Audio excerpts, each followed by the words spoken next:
ये है छठे सवाल का जवाब। पीने के अलावा हमें पानी सफाई, पकवान, कारोबार और कारखानों के लिए दरकार होता है। बड़े शहरों में इंसानों और कारखानों की तादाद ज़्यादा है, इसलिए पानी की ज़रूरत भी ज़्यादा है।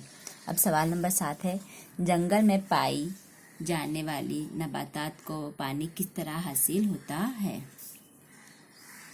देखो बच्चों, किताब में हमने यहाँ पे देखा था सबक समझते वक्त, बारिश का पानी ज़मीन में जज्ब होता है। नबातात की जड़ें बहुत गहराई तक जाती है। नबातात की जड़ें ज़मीन में जज्ब शुदा पानी चूस लेती है। यानी जंगलों में भी जो है बारिश का पानी ज़मीन में जज्ब होता है और नबातात की जड़ें ज़मीन में जज्ब शुदा पानी को चूस कर अपनी पानी हासिल करती है। तो हम यहाँ पर उसका जवाब लिखेंगे।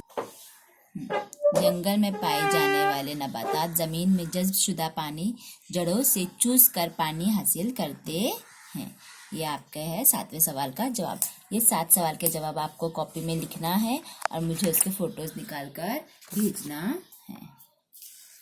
जज़ाकल्लाह खैर।